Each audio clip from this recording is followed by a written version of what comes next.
Hi friends, welcome to my channel.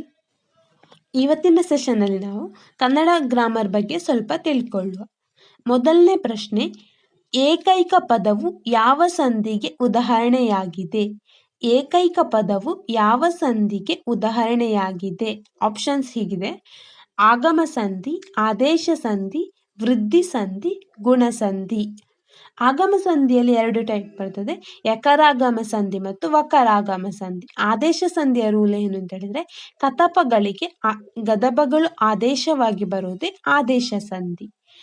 ಏಕೈಕ ಪದವು ಯಾವ ಸಂಧಿಗೆ ಉದಾಹರಣೆ? ಈ ಪ್ರಶ್ನೆಗೆ ಸರಿಯಾದ ಉತ್ತರ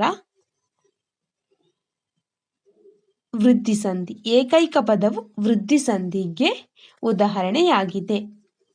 ನೆಕ್ಸ್ಟ್ ಪ್ರಶ್ನೆ, ಊರಲ್ಲಿ ಪದವು ಯಾವ ಸಂಧಿಗೆ ಉದಾಹರಣೆಯಾಗಿದೆ? ಊರಲ್ಲಿ ಪದವು ಯಾವ ಸಂಧಿಗೆ ಉದಾಹರಣೆಯಾಗಿದೆ? ಆಗಮ ಸಂಧಿ, ಆದೇಶ ಸಂಧಿ, ಲೋಪ ಸಂಧಿ, ಗುಣಸಂಧಿ. ಊರಲ್ಲಿ, ಊರು ಪ್ಲಸ್ ಅಲ್ಲಿ, ಈ ಪದವು ಲೋಪ ಸಂಧಿಗೆ ಉದಾಹರಣೆಯಾಗಿದೆ. ಮುಂದಿನ ಪ್ರಶ್ನೆ, ಪತರಗುಟ್ಟು ಈ ನುಡಿಗಟ್ಟಿನ ಅರ್ಥ. ಪತರಗುಟ್ಟು ಈ ನುಡಿಗಟ್ಟಿನ ಅರ್ಥ. ಆಪ್ಷನ್ಸ್ ನೋಡೋದಾದ್ರೆ, ಗುಟುರು ಹಾಕು, ಗುಟ್ಟಾಗಿ ಇಡು, ಹೆದರು, ನಿಂದಿಸು. ಪತರಗುಟ್ಟು ಈ ನುಡಿಗಟ್ಟಿನ ಅರ್ಥ. ಇದಕ್ಕೆ ಸರಿಯಾದ ಉತ್ತರ ಹೆದರು. ಪತರುಗುಟ್ಟಿ ಹೋದ ಅಂದರೆ ಹೆದರಿ ಹೋದ ಅಂತ. ಮುಂದಿನ ಪ್ರಶ್ನೆ, ಕನ್ನಡ ಅಂಕಿಗಳು ಯಾವ ಭಾಷೆಯ ಲಿಪಿ ಮೂಲದಿಂದ ರೂಪ ಪಡೆದಿವೆ? ಕನ್ನಡ ಅಂಕಿಗಳು ಯಾವ ಭಾಷೆಯ ಲಿಪಿ ಮೂಲದಿಂದ ರೂಪ ಪಡೆದಿದೆ? ಆಪ್ಷನ್ಸ್ ನೋಡೋದಾದರೆ, ಪ್ರಾಕೃತ, ಸಂಸ್ಕೃತ, ಪೈಶಾಚಿ, ಬ್ರಾಹ್ಮಿ. ಸೊ ಕನ್ನಡ ಅಂಕಿಗಳು ಯಾವ ಭಾಷೆಯ ಲಿಪಿ ಮೂಲದಿಂದ ಬಂದಿದೆ ಅಥವಾ ಯಾವ ಭಾಷೆಯ ಲಿಪಿ ಮೂಲದಿಂದ ರೂಪ ಪಡೆದಿದೆ ಅಂತ ಇಲ್ಲಿರುವ ಪ್ರಶ್ನೆ. ಇದಕ್ಕೆ ಸರಿಯಾದ ಉತ್ತರ ಆಪ್ಷನ್ 4 ಬ್ರಾಹ್ಮಿ.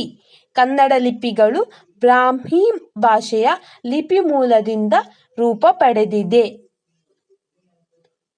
ಮುಂದಿನ ಪ್ರಶ್ನೆ, ಈ ಕೆಳಗಿನ ಪದಗಳಲ್ಲಿ ಯಾವುದು ಸಜಾತಿಯ ಪದ? ಈ ಕೆಳಗಿನ ಪದಗಳಲ್ಲಿ ಯಾವುದು ಸಜಾತಿಯ ಪದ? ಸಜಾತಿಯ ಪದಗಳು ಅಂತ ಹೇಳಿದ್ರೆ ಒಂದೇ ಜಾತಿಯ ಪದಗಳು. ಉದಾಹರಣೆಗೆ ನೋಡೋದಾದ್ರೆ, ಅಜ್ಜ, ಜಾ ಪದಕ್ಕೆ ಜಾನೆ ಅಡಿಯೊತ್ತು ಬರ್ತದೆ. ಅಕ್ಕ, ಕಾ ಪದಕ್ಕೆ ಕಾ ಅಡಿಯೊತ್ತು.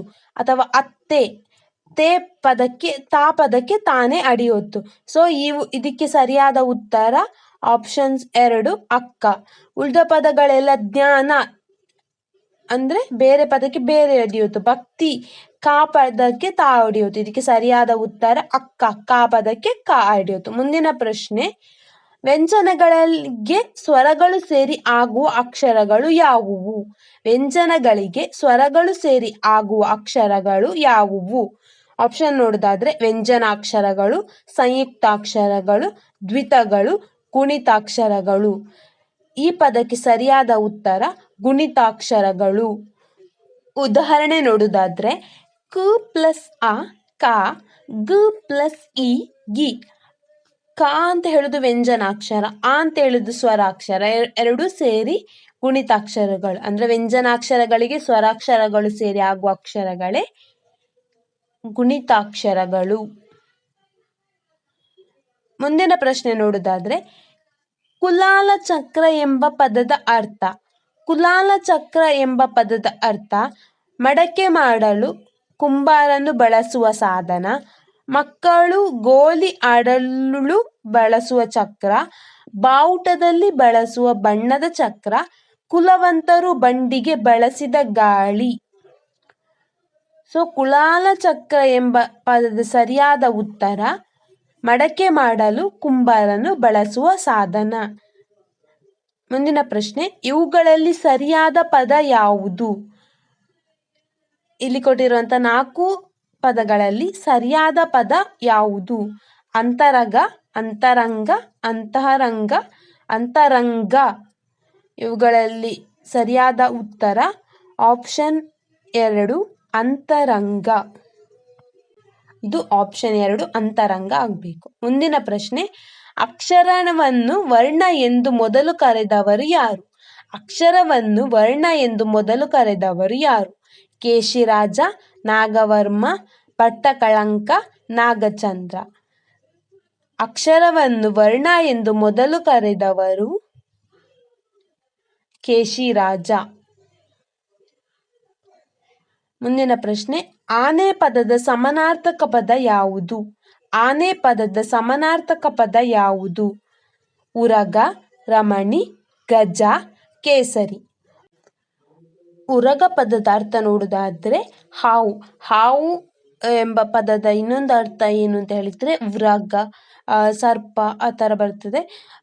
ಗಜ ಇದಕ್ಕೆ ಸರಿಯಾದ ಉತ್ತರ. ಆನೆ ಪದದ ಸಮಾನಾರ್ಥಕ ಪದ ಯಾವುದು ಅಂತ ಕೇಳಿದ್ರೆ ಗಜ. ಇನ್ನಷ್ಟು ಮಾಹಿತಿಗಳನ್ನು ಮುಂದಿನ ವಿಡಿಯೋದಲ್ಲಿ ತಿಳಿಸ್ಕೊಡ್ತಾ ಇದ್ದೇನೆ.